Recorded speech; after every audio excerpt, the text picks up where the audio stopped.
and this goes back to the critics again, Jonah, and that's people were saying Bob Bradley, uh, you know, okay, he's taking a lot of heat right now for putting Clark in instead of Adu and Finley in instead of playing Clint up top, starting and then sliding Fieldhaber in immediately instead of waiting once again. Um, your thoughts on this, and are these legitimate complaints? I think for the isolated game, sure, it's a legitimate complaint. But I mean, Bob Bradley has taken criticism through his whole tenure for his lineup decisions. And, like, why should we start getting on his back now as opposed to, last summer in the Gold Cup, in qualifying? All this, it's all the same thing over and over again. Don't forget that in Confederations Cup, I mean, the U.S. got blown out in its first two games, like embarrassed by Italy and Brazil. And then look what happened. I mean, he made some adjustments. So Right. I think this is just sort of the way things are, or were, as the case is with Bob Bradley, and it's. I think he got them to overachieve to a degree. I still don't believe that, like I just said, I don't think the U.S. is at a point yet where it's going to get out of the round of 16 every time at the World Cup, and Yeah.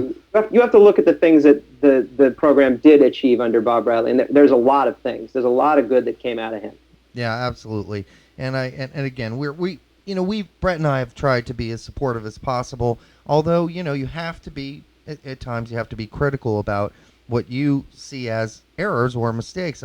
But Bob Bradley in general, he did take this team out of that the first stage and into the knockout rounds, and there's something to be said for that. But I have to wonder, did you were probably not back yet, but did you catch Bob and Landon on those on their post World Cup tour? Yeah, I did. I was back by then. It was funny. I booked my ticket under the assumption that we would make it out of the group and then get knocked out in the round of 16, thinking that, if they're in it longer, we'll keep me there longer and figure it out. But I mean, at a minimum, I was going to stay through the round of 16, and it just so worked out that way. Yeah, well, but yeah, I was actually in New York when they were making all those tours, and Bob stopped by the MLS offices briefly to do an interview with us, and I said hello and thank you and that whole thing. Yeah. I also got a sense of how big it was back home, which really blew me away. I mean, look, I live in San Francisco, which is kind of a soccer-crazy town to begin with. Yep. So, it doesn't surprise me when people come out and support the U.S. national team and watch on TV. But, I'm tuning in. My sister is sending me links to the clips on The Daily Show and the Colbert Report. I'm like, oh, my God, this is everywhere. Yeah. And, I started to really realize what was going on. And the funny thing was the players also only kind of got wind of it. And there were several times when I actually told them, like, do you guys know what's going on back home? And they're like, yeah, a little bit. I'm like, did you guys know that you were on Colbert last night? And they're like, really? Way to add extra pressure to them, Jonah. It wasn't really pressure. Like, you could see it in their faces. They were like, that's awesome, Yeah. I thought about that. I'm like, maybe that is extra pressure. But, like, they're all so psyched to hear it. I was like, all right, that's fine.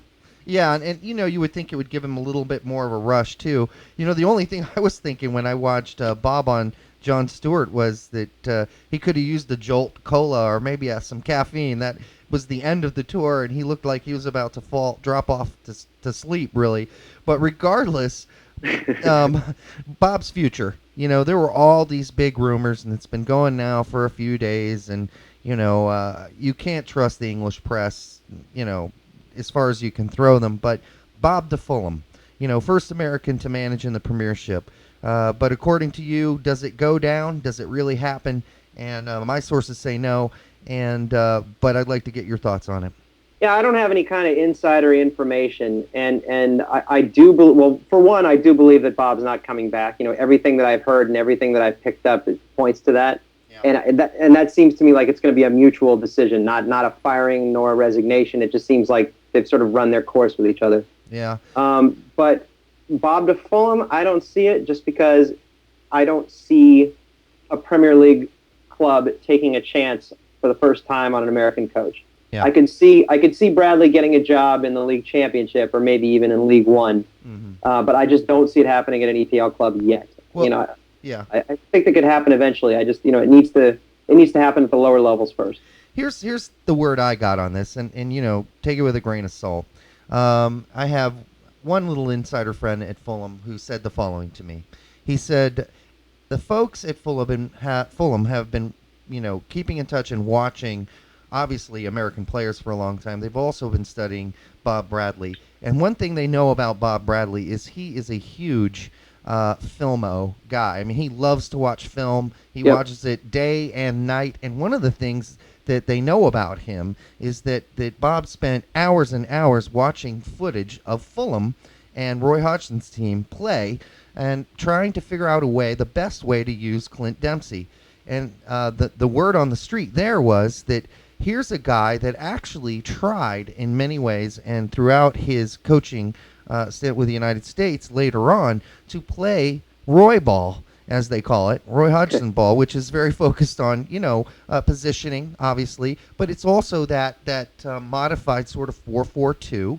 And so a lot of people said, instead of Sven bringing in Mr. Eriksson, who, would probably try to want to make that team his own and want all these new players and probably use a different formation, the very conservative-minded Fayed was the owner of Fulham, was thinking, if we bring in somebody like, and this is why they say he was a thought and why he was considered, if we bring in somebody like Bob Bradley, we're bringing in Roy Hodgson light, to be nice, or whatever you want to call it, and things will pretty much stay the same, and we have an outside shot at maybe getting some of these other American players that we like to come here and play, like Michael Bradley. Yeah, I could see that perspective, but I also, I don't know if Fulham wants to fully commit itself to bringing in more American players. I mean, my God, they've had so many over the years, and not that they haven't done well, but, you don't want to be the club in the Premier League that does nothing but bring in Americans. I mean, you've got to have more resources than that. To be honest, I would love to see Bradley there.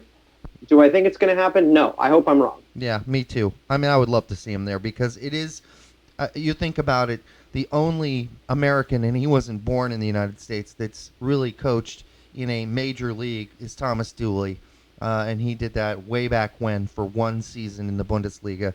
And we haven't had, American managers haven't had that opportunity yet. And I wonder, I want to get your thoughts on this too, sort of the whole concept that maybe there's a transition happening in Europe, and maybe the mentality is, those Americans aren't so bad after all. Maybe it is time for an American manager to make that breakthrough. Yeah, I think that's probably true. I don't know if it's going to happen quite immediately with the management. I think for the time being, the immediate payoff is going to be that, one, there will be more opportunities for American players in Europe, and two, there will be more European players going to MLS. Yeah. And I think for the time being, that's gravy. That's perfect. That's exactly what you want as a fan in the U.S. Yeah. Little by little, the international community has started to respect U.S. soccer more and more. I mean, the days when it was literally a joke are really in the rear view. Yep. And the thing that you hear now more than anything, especially after this World Cup, is everybody knows that the Americans can play ball, like just straight up. And I think it's not so much a respect thing anymore. Nobody says, we're getting more respect. I think we've gotten the respect. Right. I think now the international community realizes that we're pretty good. We've got a lot to offer.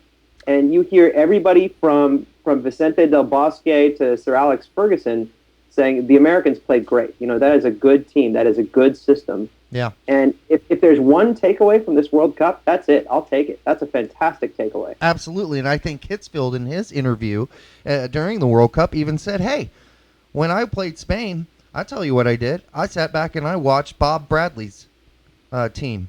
Crazy, right? Yeah, amazing. Imagine a guy like Hitzfeld, who, with his experience in the Bundesliga and everything else he's done, actually citing the United States men's national team as his inspiration for his game plan against And of course, Spain. the day after that game, we asked Bob Bradley what he thought about those comments, and he was like, Hitzfeld is a good manager. I respect him a lot. That's nice to hear. The typical reserved. Yeah, exactly. I mean, it was predictable that that's what we were going to get. But I'm like, come on, Bob. You just got one of the greatest endorsements of your entire coaching career.